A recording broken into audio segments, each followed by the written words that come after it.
primary hyperoxaluria 1. And that's a mouthful, right? What does that mean in layman's terms?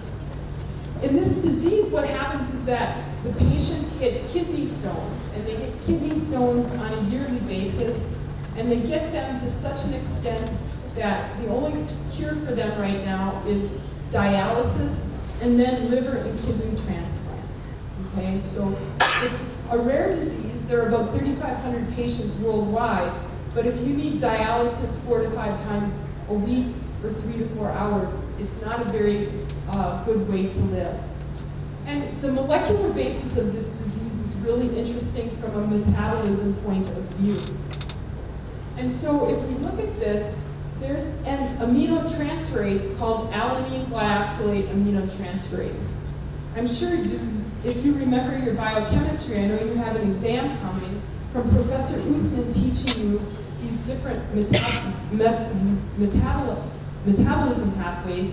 Aminotransferases are very common, right? They will take an amino acid and convert it to an alpha keto acid and vice versa. Well, they usually have specific substrates. And in this case, the alanine glyoxylate aminotransferase, or AGT, works to detoxify glyoxylate, okay? Depending upon the type of organism we are and where we get the protein in our diet, we will generate glyoxylate as a byproduct. In humans, we get our glyoxylate is going to come into the peroxisome, and that is going to need to be detoxified there. And in this case, AGT goes to the peroxisome and converts glyoxylate to glycine. In carnivores, or lions and tigers, what we find there is their AGT is actually in the mitochondria because the glyoxylate is being produced from the hydroxyproline pathway. So in lions and tigers, this enzyme lives in the mitochondria. And then in mice, the enzyme is actually in both places. It's both in the peroxisome and in the mitochondria. Okay, so it's complicated. And when we find in these patients, we find that there's one gene, and this one gene has polymorphisms and mutations. Next slide. So this is a highlight of the gene for AGT, and what we see is there's a single gene, and there's alternative transcription and translation start sites. So with AGT in our carnivores, we find that the translation will start at position 1, and this will make this strong mitochondrial targeting sequence. There will be an N-terminal targeting sequence that will send it to mitochondria. If we look at the 3' end, this is where the peroxisomal targeting sequences live. Peroxisomal targeting sequence is very small. It's a tripeptide, SKL. If you put SKL on the C-terminus of a GFP, you will send that to the peroxisome. Okay, so mitochondria have their targeting at the N-terminus. Peroxisomes generally have it at the C-terminus. And so what happens in our carnivores is because we have this strong mitochondrial targeting sequence, we see that this precursor goes to the mitochondria. However, in us, we start at the position starts, the transcription and the translation starts at position 2, so we bypass this mitochondrial targeting sequence, and instead, the peroxisomal targeting sequence takes it to the mitochondria, or to the peroxisome, okay? But in mice, what we find is that we have a combination of 2 things. We have transcription and translation starting at position 1 and position 2. So the same protein actually goes to 2 locations, the peroxisome and the mitochondria. So what happens in these patients with this disease that I was telling you about? What happens is that there are 2 mutations that lead to this. There's a polymorphism, which is present in 50% of the population. It's P11L. And what it does is it makes this a weak mitochondrial targeting sequence. And then there's a second mutation, which occurs in the mature part of the protein, G170R. And when you have this mutation, you will send the protein from the peroxisome to the mitochondria. So in this case, we have a functional enzyme. It's just in the incorrect location.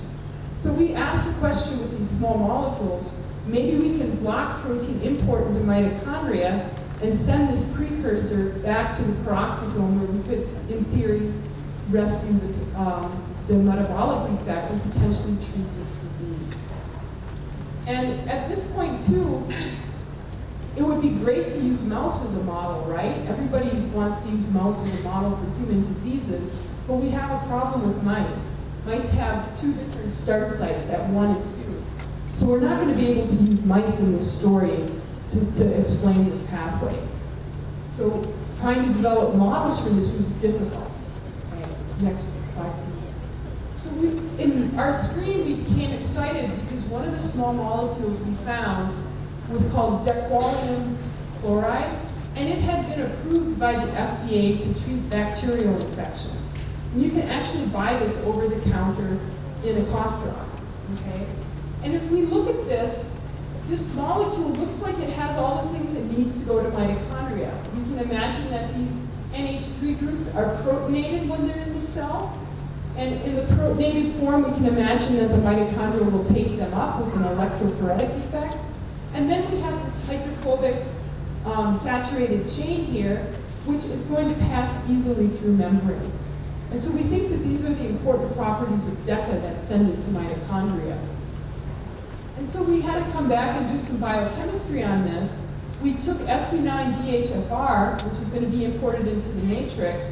As you can see, in the presence of DMSO, which is the vehicle in which we carry these small molecules, we have a strong import. But when we start adding DECA at 2 and 4 micromolar, we're able to inhibit the import of this precursor. So it works in this biochemical assay. Next slide, please. So this might be a little bit hard to see, but we've moved into cell models to try to understand what's going on. And so if I show you here, we have mitochondrially targeted DS-red. So this is basically like GFP, except we're having a fluorescent red protein, and this is being targeted to mitochondria. And so here we can see this is our nice mitochondrial staining pattern. We can also stain our mitochondrial outer membrane protein TOM20. So we asked, just with this protein that we're sending generically to mitochondria, what happens when we add increasing concentrations of our small molecule DECA. So we added 2 and 4 micromolar DECA, and we see that it's still going nicely to mitochondria. We see that there's co-localization with TOM20. However, when we increase the concentration of DECA up to 10 micromolar, the protein is no longer going to mitochondria. So at a high concentration of 10 micromolar, we're inhibiting import into mitochondria. Okay? Next slide. So we wanted to make sure that, again, DECA wasn't toxic to mitochondria, and from our studies we found that it wasn't. And I'll just show you another assay that we do in this corner here. A lot of times we find that these small molecules can permeabilize mitochondrial membranes and release the proteins. And so we looked in mitochondria, incubated either with DMSO or DECA, and we compared the proteins in the pellet versus the supernatant, and we can see that DECA is not releasing mitochondrial proteins to the supernatant. So DECA was well tolerated by mitochondria. Next slide. And another thing that we find often is these mitochondria, again, can uncouple, these small molecules can uncouple mitochondria. And so there's a commercially available dye called MitoTracker. And what MitoTracker does is when mitochondria have a membrane potential, it is taken up by them and it fluoresces red. So here you can see we have mitochondria with a nice membrane potential. And then we add DECA, and we wanted to see perhaps if mitochondria were becoming uncoupled, but we see that they have a nice membrane potential. And in fact, if we compare it with DMSO, we might find that in the presence of DECA, they have an even better membrane potential. So DECA is not going to look like it's toxic to our mitochondria. Next. And so with our zebrafish, we're using them as a research model, and we like to use zebrafish because it's a vertebrate model. Again, it looks a little bit like us, except it swims, and it's easy to work with. And so we've been using zebrafish to test whether these small molecules might be toxic. And what we find with DECA is we can go up to 20 micromolar, and these are zebrafish embryos, day 3 in development. And when we look at these zebrafish, we can see here's the heart is right here, it's shown in red. This bump here is the yolk sac. They use this to feed themselves for the first 5 days. And then we have the developing musculature and the developing neural system, and they have a very large eye. So we look at the zebrafish development, and with 20 micromolar DECA, it's not affected. However, when we get to 50 micromolar DECA, zebrafish don't look too happy. We call these monsters. They've turned into monsters at this point. They're not developing correctly. And then at 100 micromolar DECA, the zebrafish embryos die. So this is really actually a well-tolerated small molecule. Some of our other small molecules that we have cause zebrafish development effects at the point of 1 to 2 micromolar. So there's a potential that maybe this small molecule is uncoupling mitochondria. And when we look with an uncoupler CCCP at 150 nanomolar, a small molecule, we see that the fish does not develop at all. So this seems to be really well tolerated by mitochondria and by zebrafish. Next slide, please. So there already been a question in the literature of whether a general uncoupler might be used as a treatment.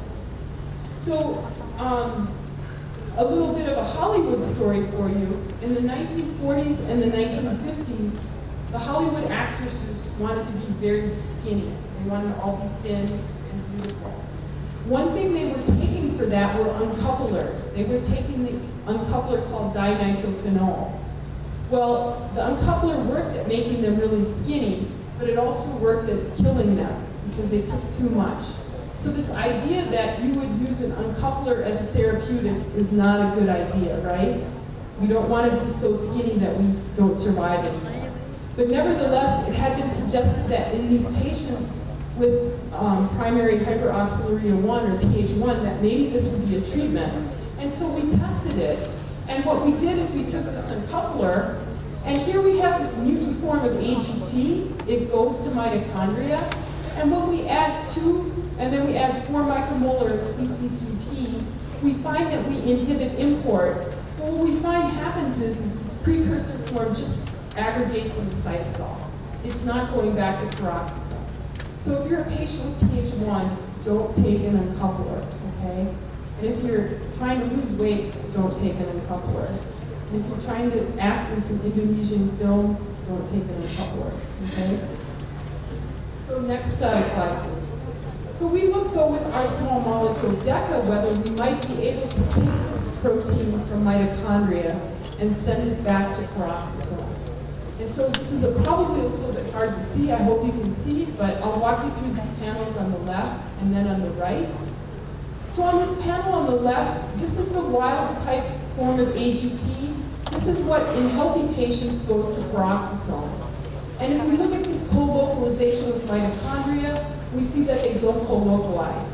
These small dots here that are different than the red dots, the green dots, that's what our peroxisomes look like. Peroxisomes look like mitochondria, but they're a little bit smaller in size.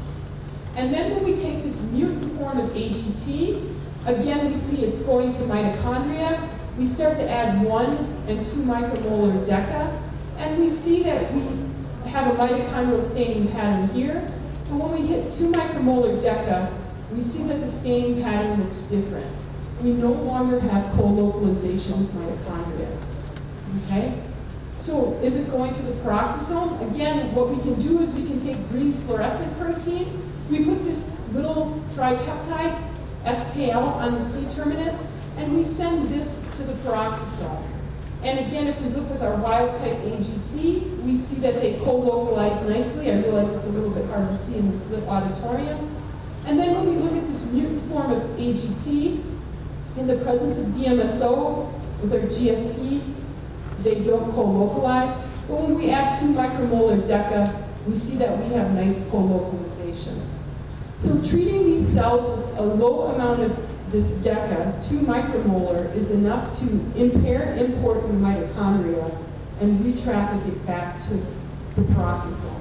So at this point, we would say in our cell model that we might have a potential way to rescue the metabolic effect. Next slide. So again, this is where now it'd be nice to have a mouse model to look at this. Well, that's a problem. And so what we've done is we've taken another cell model. This is a Chinese hamster ovary cell, which, why do we use that? We use that because it doesn't have this pathway. And so using the CHO cell model, what we've done is we've made a transfection with the glycolate oxidase, and then we feed the cells glycolate. They will generate glyoxylate, and then we transform in different versions of AGT, either our wild type or our mutant form, and then we layer in our small molecule. So these experiments get a little bit complicated, but we can summarize the results in this lower panel here. So we can measure the oxalate production in these cells.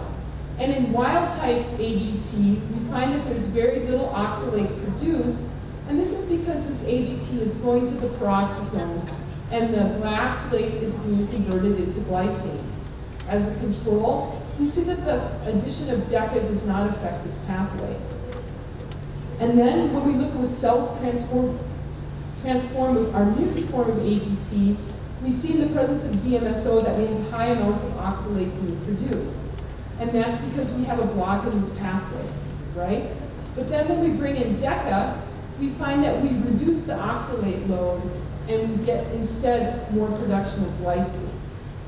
In addition, this is an enzyme, as I told you about, and if you remember from your basic biochemistry class, these aminotransferases use pyridoxal phosphate as a cofactor. And we can add the pyridoxal phosphate and reduce this production of oxalate. And the two of them together are additive. So in this cell model, when we add DECA, we can re-traffic our AGT from mitochondria back to peroxisomes, and we can rescue the disease in this cell model. Next slide. So if I summarize this point of the talk, what we're looking at is, this is a rare disease, okay? PH1 is a rare disease. But it's a starting point for us to develop some of these mitochondrial therapeutics, okay? And there were previous studies that suggested that these uncouplers might work. But we've shown that they're not successful. And we think that's good because we don't want a patient to take this type of an uncoupler. It'll have other adverse effects on mitochondrial function. What we do find is that DECA is FDA approved. And now what we're doing is we're working with other people at the NIH to try to repurpose this potentially into a therapeutic for this disease. From additional biochemical analysis that we've done, it seems like DECA targets the TIM23 translocon and works on the inner membrane. But we also know that this is going to be a common theme in other diseases, okay? There's been a new rare disease called Fanconi's kidney disease. And in Fanconi's kidney disease, what happens is there's a mutation in the fatty acid oxidation complex that's in the peroxisome, and this mutation now sends it to mitochondria, and it interferes in the mitochondria with normal beta oxidation. In addition, what we're also finding is that neurodegenerative diseases also have a problem with mitochondrial import. So one of the new themes that's been emerging in Parkinson's disease is that it's really a mitochondrial disease. And the idea is mitochondria undergo a normal life cycle. They're healthy, and then they get turned over, and we get new mitochondria. And one hypothesis is in Parkinson's disease is that unhealthy mitochondria might be accumulating. And so we're looking now with our small molecules to see whether we can activate the pathway or inhibit the pathway to see if we might, again, use this strategy to potentially develop therapeutics for Parkinson's disease. Okay, so at this point, we have a couple of options. I will give you some choices. I can continue to tell you another story, if you would like. We could have a break, and you could have some questions if you want to ask me about science in the US or anything like that. Or you guys can go and continue with the next part of your program. Maybe you want to get a drink, or maybe you're tired of listening about mitochondria, I don't know. But I would like to give you the options at this point, because I know that listening to mitochondria for a long period of time might be a little bit more than you would like.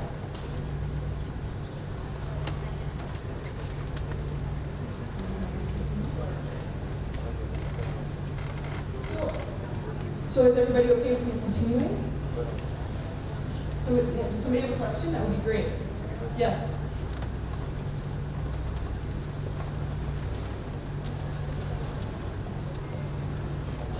Yes. Okay. Thank you for your presentation, Professor Koehler. I want to ask you some questions. The first question is about what is the difference between prokaryotic and eukaryotic activities for mitochondria? And the second one is why mitochondria is very, very necessary to us? And is there any difference mitochondria types between humans and animals?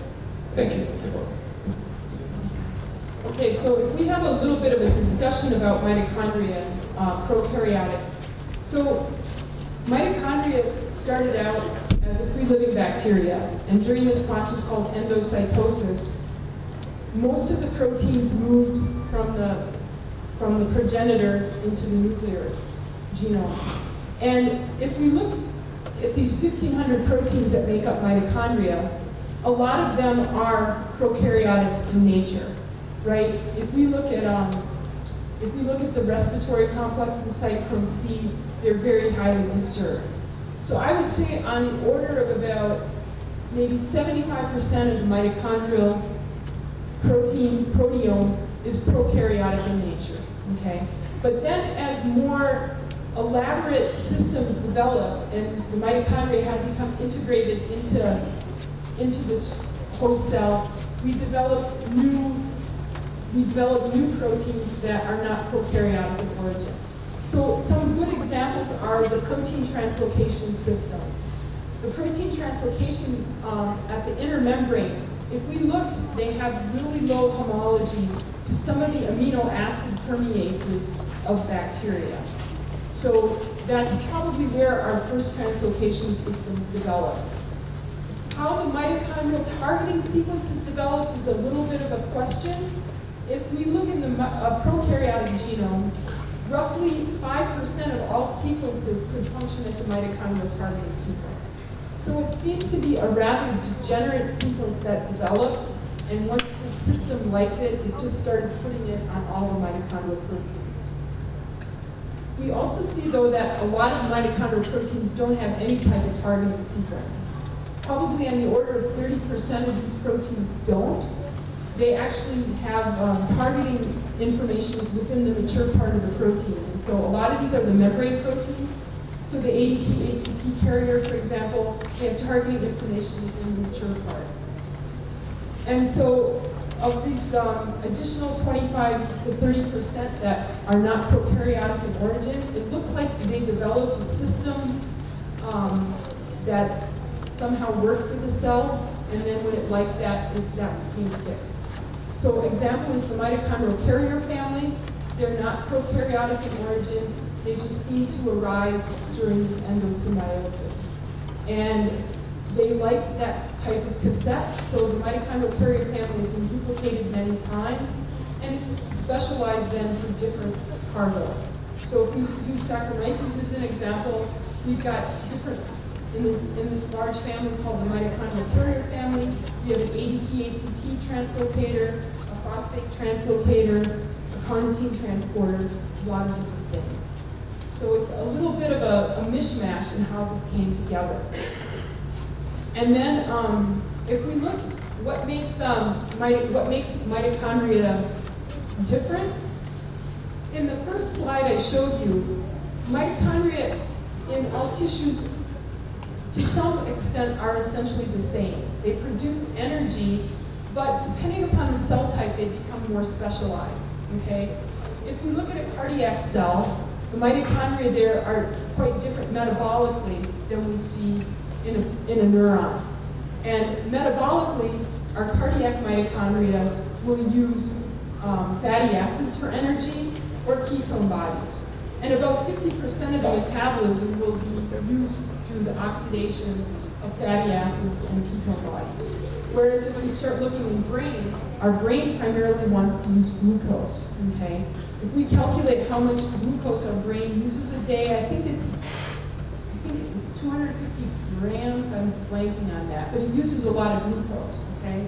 And it's only over time, if we're fasting or if for some reason not eating properly, maybe you're lost out in the desert in Los Angeles, for example, then your brain will switch its metabolism and start using fatty acids because it has to. So metabolically, all of our mitochondria, I think, are sort of the same, but because of the tissue they're in, they've specialized and developed different functions. If we start looking at mitochondria in our neurons, there is another interesting question. If we consider our longest neurons in the body, they start in the center of our backbone, right? And then they go all the way to the end of our leg or the end of our hand. The mitochondria have to traffic all the way to the synapse down here, and then they have to traffic all the way back up. So those mitochondria are pretty specialized in how they produce energy and how they attach to these motors that take them from one place to the other. And the turnover and maintenance of those mitochondria is going to be a lot different than we find in the cardiac tissue or in our muscle tissue, where we find the mitochondria are underlying plasma membrane for energy production for muscle contraction. So if we took out a mitochondria, let's say I purified mitochondria from brain, from heart, and smooth muscle or something, for example, and you put them under a microscope, they probably all look pretty similar. You can get them to do the same types of metabolic assays, but it's only when we put it in context with the tissue they're in the nuclear environment, that we find that mitochondria become really different. So that was really important. And that brings up really these important questions about mitochondrial diseases. So a lot of times mitochondrial diseases will present themselves differently. Mitochondrial myopathy is inherited. We can have a family in which we have mothers and daughters and sons that acquire these mitochondrial myopathies.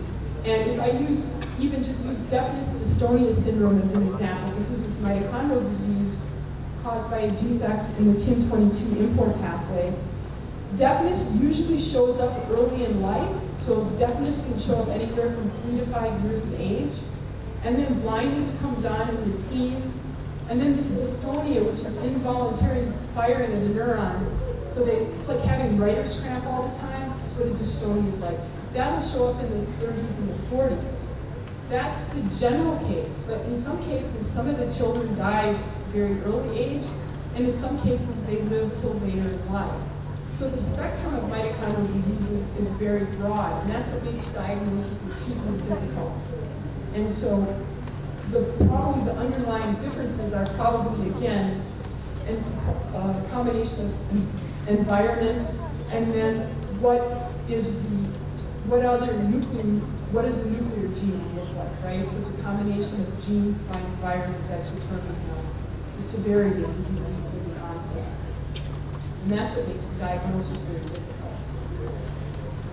What else has become really interesting, I think, is that, for example, using Parkinson's and Alzheimer's, there's a new idea that Parkinson's might be a problem because unhealthy mitochondria accumulate, okay? So we can imagine in Parkinson's, it affects the dopaminergic neurons first, but mitochondria in neural tissue has really specialized function. It has to traffic to the correct place, it has to produce energy, and it has to remove toxic products in the life cycle of our neuron. And so one idea is that mitochondria have a normal half-life, that there is degradation of proteins within the organelle, because there are proteases there, but then there's also this whole autophagic machinery, and those mitochondria are turned over by a specialized process called mitophagy. And one growing idea in this pathway is that there might be the accumulation of unhealthy mitochondria that are developing in our neurons. And so if we can find ways to remove these unhealthy mitochondria, we might have a strategy to treat these diseases. And that's an area that's being researched by a lot of pharmaceutical companies now, among other areas. So So did that answer your question? I'm glad you asked the question. Do any more students have a question?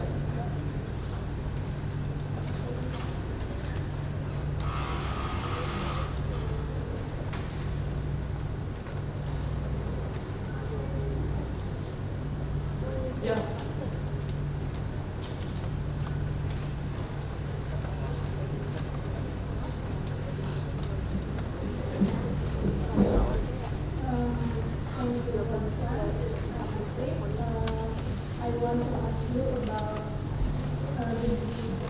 I want to ask you about the disease of mitochondria. As you said that primary hyperoxaluria, oxaluria 1 is a rare disease. Is there any common disease that is caused by mitochondrial defects? That's the first question. And the second is, as we know that cell has many mitochondria. It has more than one mitochondria. So, how many defect mitochondria that can affect the whole system of the cell of the body? And the last about translocation, protein translocation problems. Is mitochondrial disease is commonly affected by problem of protein translocation, or is there any cause that can make mitochondrial disease? Thank you. Thank you for those questions. So if I can remember them, my test, right? So your first question was,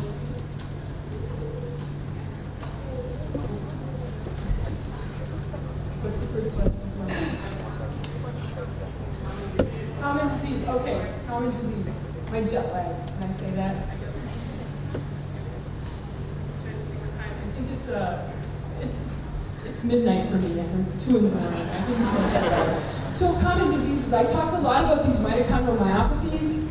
I think a lot of people have a mitochondrial disease and don't know it, or you don't know it. So in terms of the common spectrum, so for example, diabetes has a mitochondrial component.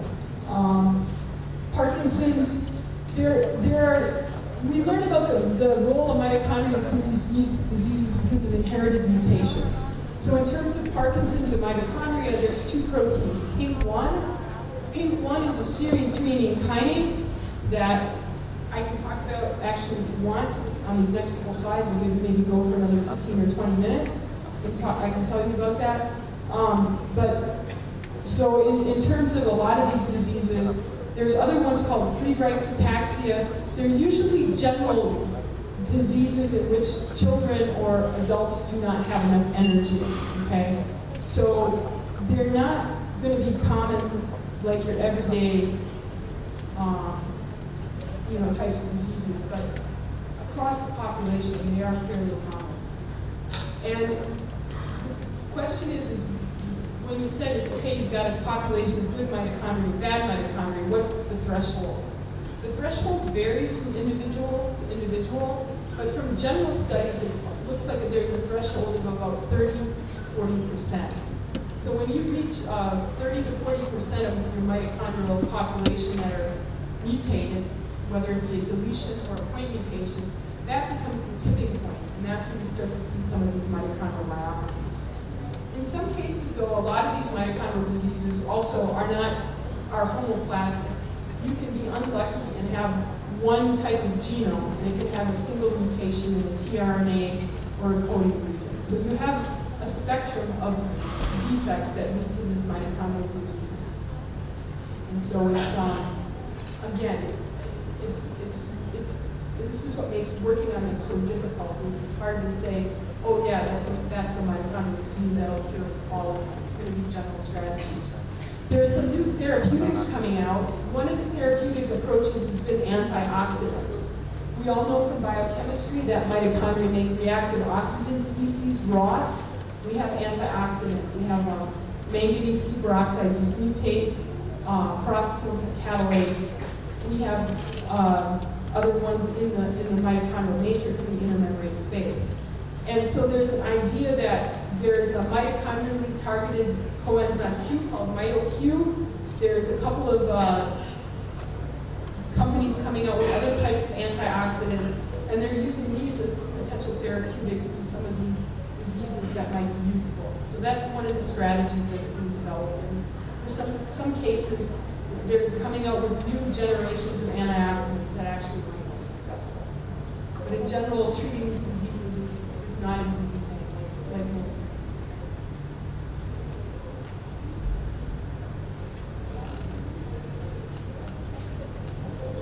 So if you guys are interested, I can tell you a little bit about how we're looking at mitochondria and Parkinson's. Would that be of interest to you guys? Okay, so I'm going to probably just jump ahead a couple slides on here because I have some more background.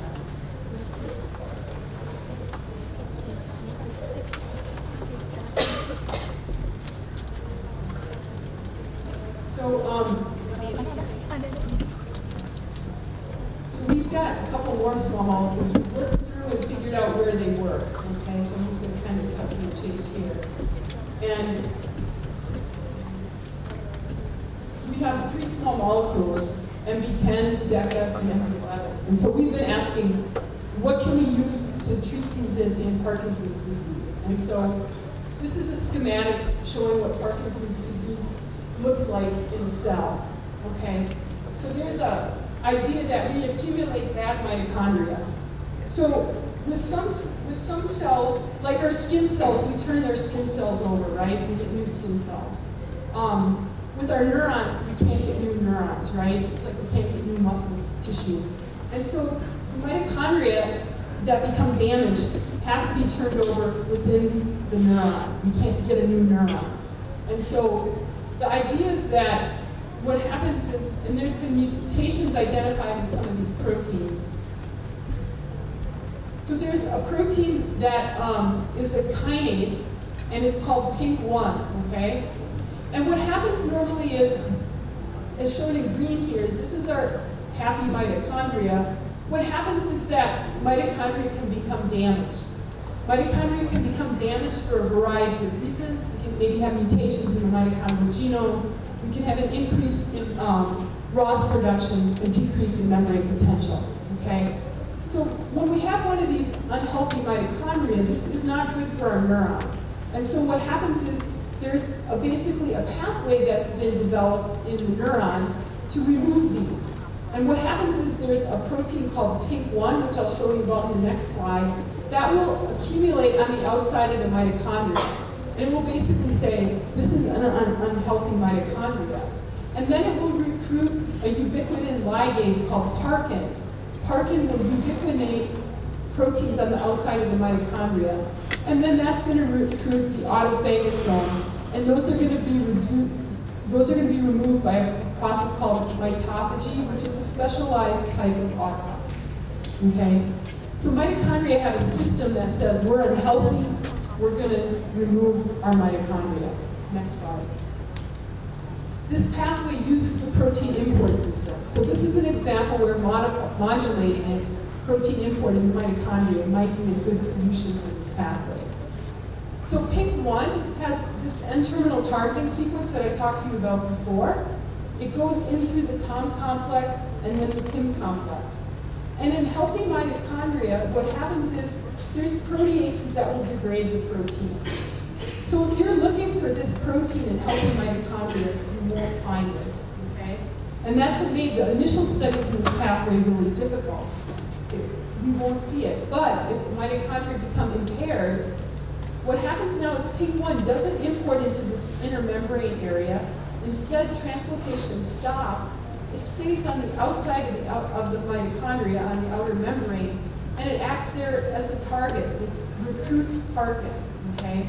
So in unhealthy mitochondria, PINK1 now accumulates, recruits parkin, and mitochondria can get degraded, okay? So the next one. So, but what happens in Parkinson's is this pathway gets perturbed. It doesn't work very well. And so what we want to do is we want to ask the question, could we use our small molecules to either activate or inhibit the pathway? And if we could imagine maybe at some point, if you're feeling like you're got some Parkinson's accumulation coming on, you take a pill, get rid of your bad mitochondria, and be cured for another year or so, right? That would be kind of like the pie in the sky idea. And so what we've done is we've taken these small molecules, and then we're looking at what happens with PINK1 and Parkin recruitment on mitochondria, okay?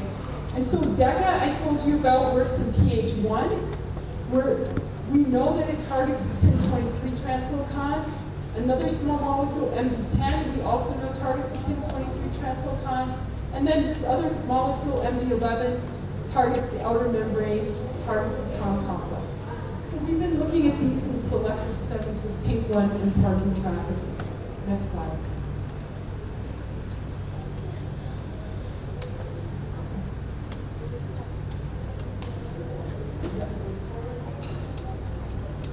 Okay, sorry, next slide. Okay, so we started looking at MB11. Okay, so this is the one that hits the Tom complex.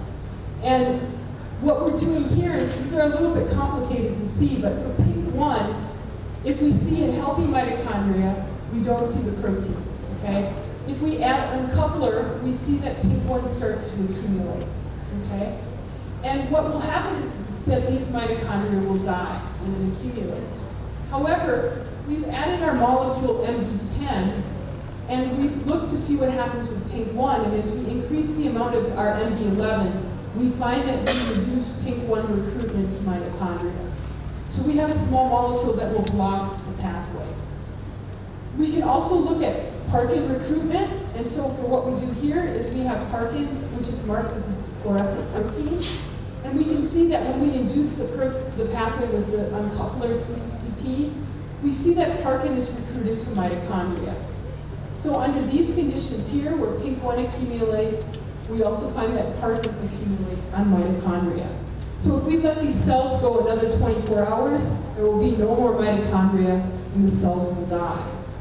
However, when we add our MB11 and we block PINK1 trafficking, now we're looking at what happens to Parkin. And the answer is here is Parkin is staying out in the cytosol. It's not being recruited to mitochondria like we see in the absence of our small molecule. So the combination of these two CCCP to induce the pathway, the addition of our Tom complex inhibitor is blocking the pathway. So from our screen, we've identified a small molecule that might be able to inhibit this pathway and maybe prevent mitochondria from being removed. Next slide, please.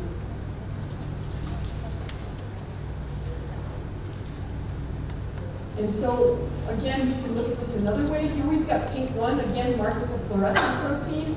And we can see that in the presence of CCCP, it's being recruited to mitochondria. And if we block it with MB11, we aren't recruiting it to mitochondria. So the addition of this small molecule is blocking the pathway, okay?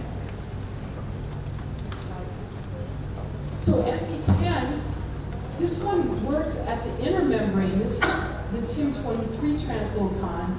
And there, again, we're looking at this blotting analysis.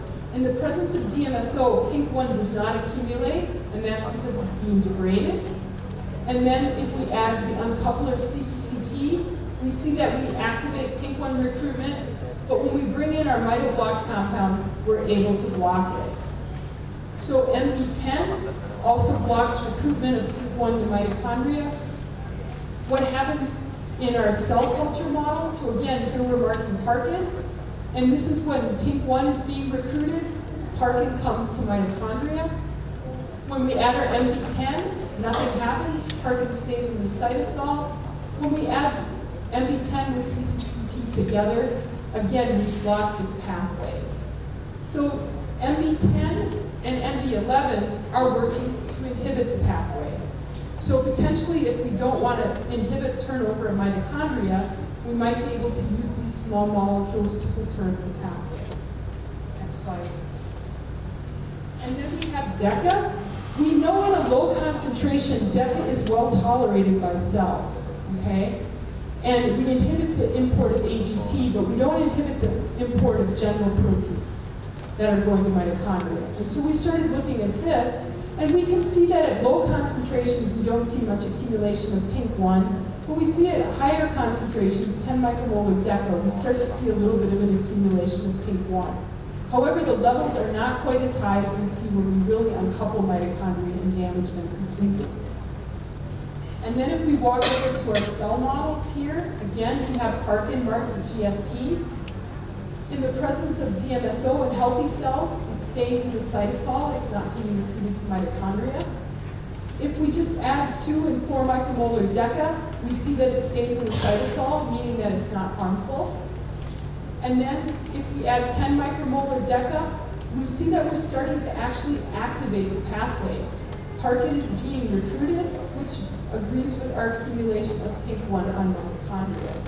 But in general, we know that our mitochondria are still healthy because the mitochondria have a membrane potential.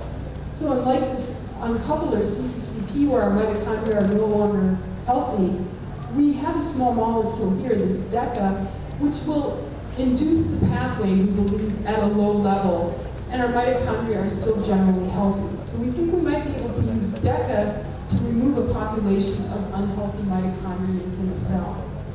And so what we're trying to do now is we're going to get some of these cell lines from patients that have mitochondrial myopathies, that have some good and some bad mitochondria, and see if we can use DECA to remove the unhealthy mitochondria. Next slide. And so this little snippet gives you some of the ideas of some of the work that we're doing with some of these small molecules. Parkinson's is really a bad disease. It affects a large number of the population. And there is really no really good treatment for it right now, right? You can take DOPA, and at some point you might have some surgery done on your brain, but it's only a short-term result. And so one of the strategies that we've been looking at from a mechanistic point of view is whether these small molecules that might modulate protein import might be useful in this kind of setting. And so, we have small molecules that will actually inhibit the pathway, inhibit PINK1 and Parkin recruitment, and then we have DECA, which could activate the pathway. So we might be able to use these small molecules to manipulate the status of our mitochondria within cells, and then also look into mammalian cells. Okay. And so I think, next slide. Yeah. So, this work has been done by a lot of great people in my lab and a lot of wonderful collaboration. I actually have had 2 students from Indonesia in my laboratory. One student that has done a lot of the chemical biology work is named Julina Wijaya. She completed her PhD studies in my laboratory and now is a postdoctoral fellow at St. Jude's Children's Hospital in Tennessee. And she's continuing to work on different aspects of mitochondrial biology. And then we have some great collaborations at UCLA. We collaborate closely with Michael Keitel, and then a collaborator on PH1 from the University College of London, Christian Danforth. And then at the UCLA, we have a great screening facility that is led by Robert Damiso. And so I have numerous funding agencies also to thank for all this research. And I'd like to thank you guys for your attention, putting up with maybe not my easiest to understand English, and for asking questions. And thank you for the invitation and the wonderful opportunity to talk to you today. And I'll welcome any more questions again.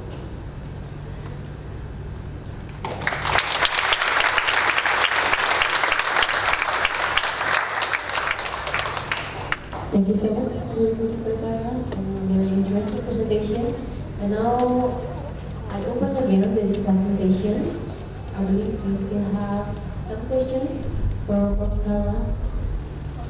Kalau ada yang mau tanya silahkan, dan solusi juga nggak apa-apa, nanti saya bantu translate.